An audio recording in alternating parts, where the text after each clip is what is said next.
इसीलिए आपको प्रतिक्रिया में जाने की जरूरत नहीं है। उवैसी साहब हैं, उनको प्रतिक्रिया देने दीजिए, वो प्रतिक्रिया दें। इधर से तोगरिया, उधर से उवैसी साहब, और इन दोनों को बुला करके कहिए कि सुनिए ना, हमारा धर्म आपके भरोसे नहीं है और हमारे अल्लाह जो है ना वो आपसे बहुत ज्यादा ताकतवर है, ठीक है। अगर हम अल्लाह के सच्चे बंदे हैं तो हम हमेशा इंसानियत के पक्ष में खड़े होंगे, मानवता की खून बहाने वालों के साथ नहीं खड़े होंगे। और तोगरिया को भी कहिएगा कि सुनो ना, हिंदू राष्ट्र बनाओगे, अपनी बेटियों को तो प्रेम करने से रोक नहीं पाए, और उत्तर प्रदेश में नहीं, अच्छी बात है, हम चाहते हैं कि ऐसा हो। जिग्नेश तो बोला भी, हम लोग इसके समर्थक हैं। जितना अंतर जातीय अंतर धार्मिक विवाह होगा, यह मुल्क उतना मजबूत होगा, उतना ऑर्गेनिक होगा। यह बात मैं आपको कह देना चाहता हूं। इस बात को हम लोगों को प्रमोट करना चाहिए। और हैं हमारे बहुत सारे दोस्त, जब इस तरह की जहरीली बात होती है सांप्रदायिकता की, तो मेरा एक दोस्त है, उसने जो है इंटर रिलीजियस मैरिज किया है, छोटा सा बच्चा है उसका, जेएनयू में रहता है। यही बीफ की बात हो रही थी, तो वो धीरे से आकर के कहता है, अंकल मैं हिंदू हूं कि मुसलमान? बोले बेटा तुम इंसान हो, तुम इंसान ही बने रहो, हिंदू मुसलमान लोगों को होने दो। ये जो स्थिति है मुल्क के अंदर, इसकी रिस्पॉन्सिबिलिटी हम लोगों को लेनी पड़ेगी।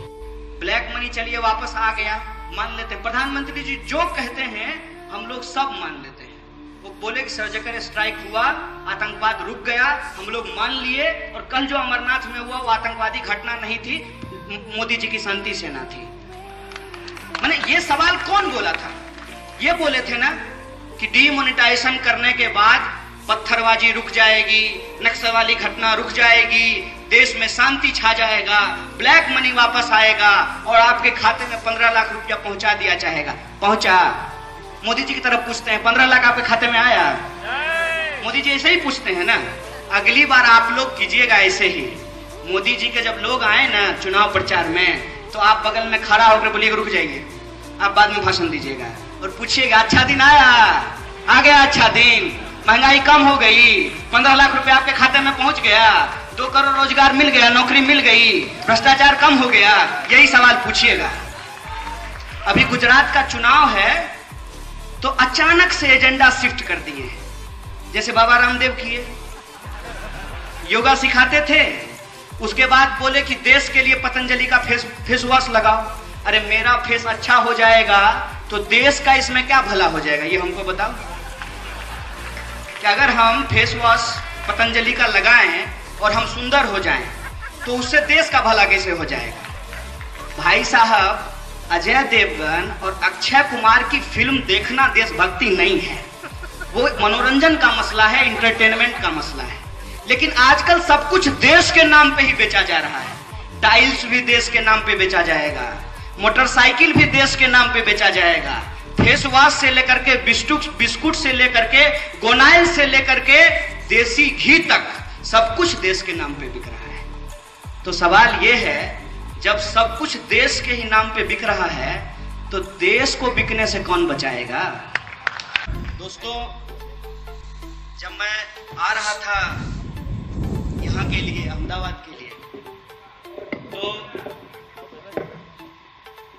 मेरे मन में बहुत सारी बातें थी जो मैं आपसे करना चाहता था।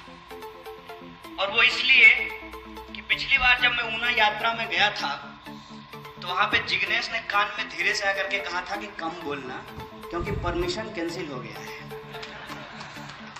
ये परमिशन का चक्कर हमारा पीछा नहीं छोड़ता है। इस बार की भी यात्रा का परमिशन कैंसिल कर दिया गया है। तो एक तो बहुत सारी बातें मन में थी जो आपसे करनी थी। दूसरा, कल की जो दर्दनाक घटना घटी है अमरनाथ यात्रा के दौरान, यात्रियों के ऊपर जो हमले हुए हैं, उसकी वजह से मन इतना व्यथित हुआ कि मन किया कि इस बार जब आप लोगों से बातचीत करूंगा, इन बेकार के फजूल के लोगों के बारे में कोई चर्चा नहीं करूंगा। लेकिन स्थिति यह है कि उस दर्दनाक घटना की आप जितनी भी निंदा करें, जितनी भी भर्त्सना करें, वो कम है। और किस तरीके की परिस्थिति पैदा की गई। मैं गृह मंत्री तो हूं नहीं कि कड़ी निंदा करके चुप हो जाऊं, ना मैं बीजेपी का मंत्री हूं कि कह दूं कि कठोर कार्रवाई की जाएगी, ना मैं मनोज वाजपेयी हूं कि कह दूं कि सबका बदला लिया जाएगा, ना देश में गैंग्स ऑफ वासेपुर चल रहा है कि सबका बदला लेगा रे तेरा फैजल। तो ऐसा तो चल नहीं रहा है ना। वाकई मन दुखी होता है, परेशान होता है कि आखिर इस मुल्क को हुआ क्या है। कभी धर्म के नाम पे, कभी जाति के नाम पे, कभी संस्कृति के नाम पे लोगों को खुलेआम मारा जा रहा है। और स्किल इंडिया प्रोग्राम का अगर लाभ किसी को मिला है तो वो मारने वाले और वीडियो बनाने वाले का कि अब वो अपना चेहरा वीडियो में नहीं दिखाते हैं। आप पहले के वीडियो देखेंगे तो वो मारते भी थे, वीडियो भी बनाते थे और सेल्फी भी, डॉटर का असर था उनके ऊपर प्रधानमंत्री जी का, तो अपना चेहरा भी, थोबड़ा भी दिखा देते थे उसमें। अब बहुत चालाक हो गए हैं, अब मारते भी हैं, वीडियो भी बनाते हैं, अपना चेहरा नहीं दिखाते हैं और रोज बरोज लोगों को कभी प्रेम के नाम पे, कभी पाश्चात्य संस्कृति के नाम पे, कभी कोई क्या करता है, धर्म बचाने लगता है। और ये धर्म बचाने की ठेकेदारी किसी एक धर्म के मानने वाले कठमुल्लों की नहीं है, ये सारे धर्म में धर्म बचाने वाले लोग हैं। कासिम भाई जो जुनैद के भाई साहब हैं, उन्होंने कहा कि यह देश मुसलमानों का है, बेशक है। और एक बात मैं आपको बता दूं कि जब मैं जेल से आया तो मैंने एक किताब लिखी, बिहार से तिहार तक, और उसमें हमने एक जगह जिक्र किया है कि जिस स्कूल में मैं जाता था और जिनके रिक्शे पे मैं बैठ करके जाता था, उनका नाम मोहम्मद कासिम था। और सेकुलरिज्म का ज्ञान उन्होंने ही मुझे दिया।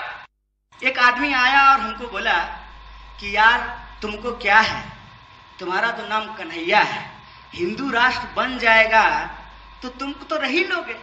हम बोले सुनो, नाम तो मेरा जरूर कन्हैया है, लेकिन पाकिस्तान का टिकट जो है ना, सबसे पहले ये ले जाओ। अरे भाई क्यों चले जाएं? ट्रंप का बर्थडे मनाते हो तुम, ट्रंप से तो तुम मिल नहीं सकते हो, उसके कैलेंडर को केक खिलाता हुआ फोटो लगाता है। ट्रंप का बर्थडे मनाओ तुम, बिरयानी खाओ तुम, सेल्फी खिंचाओ तुम, और पाकिस्तान हम चले जाएं। बहुत बढ़िया बात है भाई, हैं? हम तो भाई इसी देश में पैदा हुए, यहीं पढ़े लिखे पले बढ़े। तुम तो IIT में पढ़ करके, अब माफ करना भाई साहब, तुम्हारा IIT भी जो है ना, वो सब्सिडी और टैक्स के पैसे से ही चलता है, माफ करना। पढ़ने के बाद चले गए अमेरिका और वहां जाकर के तुम्हारा देशभक्ति उबाल मार रहा है। और परिस्थिति ऐसी बनी है कि आज आप प्रधानमंत्री जी की तरह ट्वीट करके इनसे नहीं लड़ सकते। प्रधानमंत्री जी ट्विटर पे अच्छा दिन ला सकते हैं, 15 लाख आपके खाते में पहुंचा सकते हैं, महंगाई और भ्रष्टाचार कम कर सकते हैं, लेकिन वास्तविक रूप में महंगाई और भ्रष्टाचार ट्विटर से कम नहीं होती है। उसके लिए नीतियां बनानी पड़ती है, और जब आप नीतियों की बात करेंगे तो सारा मामला उठ करके आ जाएगा। अचानक से कोई लोग गाय बचाने लगेंगे, कोई धर्म बचाने लगेंगे, कोई जो है संस्कृति बचाने लगेंगे। उनसे रुक करके कुछ मत कीजिए, कुछ पूछिए। मैं सहमत हूं हमारे जो प्रोफेसर हैं रतन लाल उनसे, कि इनसे सवाल पूछिए। मेरा एक संघी दोस्त है, मैं संघियों से भी दोस्ती करता हूं, ना काहू से दोस्ती ना काहू से बैर। तो मैं उनसे पूछता हूं कि अच्छा बताओ क्या चल रहा है देश में। तो बोला देश में सब बम बम है क्योंकि ये मोदी युग है। तो हम बोले अरे यार, तुम्हारे पापा तो हमको बताए थे कि ये कलयुग है, तुम मोदी युग कह रहे हो। अब तुम ही बता दो कि ये कलयुग है कि मोदी युग है। तो उसके पास इस बात का कोई जवाब तो होता नहीं है। तो फिर कहता है कि इस देश में कुछ भी अच्छा होता है तुम लोगों को अच्छा नहीं लगता। हम बोले देश में तो अच्छा हो रहा है, लेकिन प्रॉब्लम ये है कि वो अंबानी और अदानी साहब के फ्लैट से निकल करके हमारे झोपड़ी तक पहुंच नहीं रहा है। जिस दिन तक वो हमारे पास पहुंच जाए हमको भी लगेगा कि कुछ अच्छा हो रहा है। आखिर अच्छा हो क्या रहा है इस देश के अंदर? किसी भी सवाल को आप उठा लीजिए और इनसे जवाब मांगिए।